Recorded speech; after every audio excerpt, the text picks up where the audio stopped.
I have a special helper with me tonight. Will you pray with me, please?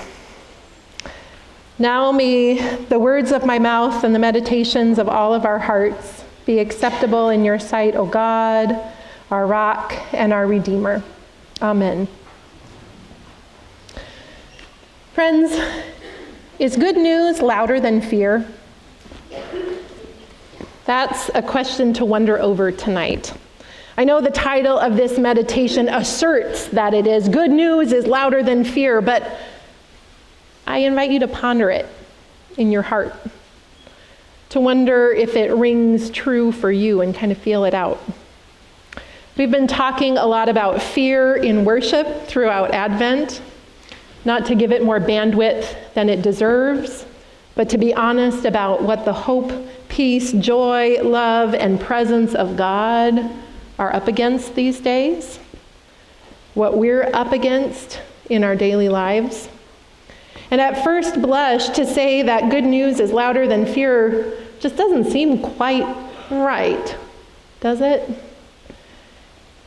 We live in a world where our fear has been commodified and fed back to us by algorithms, inviting us down rabbit holes of conspiracy, outrage, and division.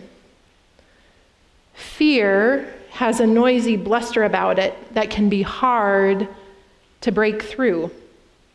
I think we know this to be true. But fear is brittle.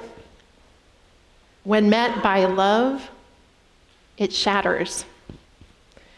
And without a constant source of fuel, fear burns hot and fast and dies away.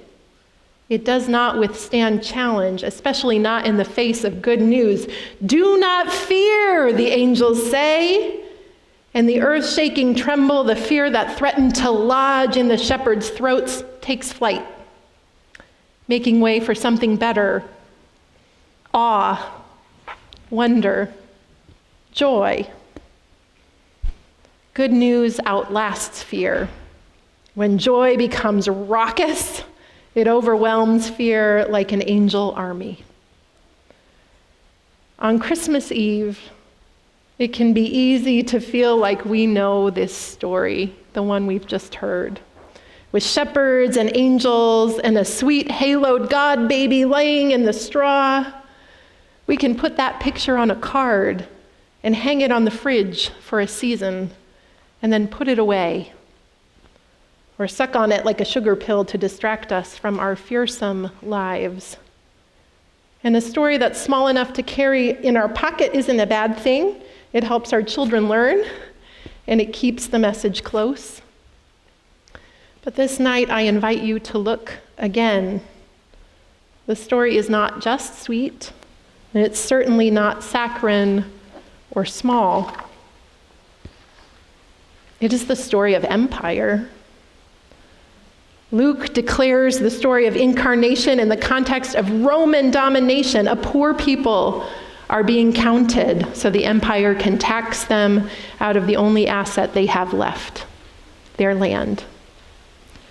It is a story of people on the move, migrants and refugees counted to be controlled. It is a story of people fleeing violence, of pregnancy coming as it does, when it does, of shepherds on the margins, and stargazers from foreign lands, and innkeepers who just want some peace.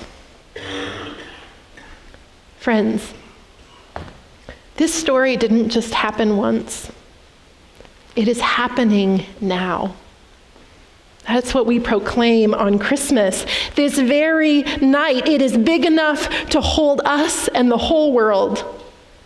And it is into this world, a world with scapegoated migrants and active threat drills at schools, a world of federalized National Guard troops deployed on home soil, and people foregoing health insurance, hoping the pregnancy has no complications. Friends, it is into this world that God breaks in. Into this world that God chooses to be born, that we might know God and know love. On Christmas Eve, it is not troops, but an army of angels that proclaim the good news that God is born to us, that God is new life that cannot be controlled and will not be contained. And of course, God comes as a child, wanting to play and dance and sing and grow and love and be with their mama. God doesn't just break into some greeting card world. God breaks into this one with all the real challenges and fears that attend it, that we may know love, share love, and sing for joy. Friends, I do not know if good news is louder than fear in your life, but I believe that good news is stronger than fear. That good news will outlast fear.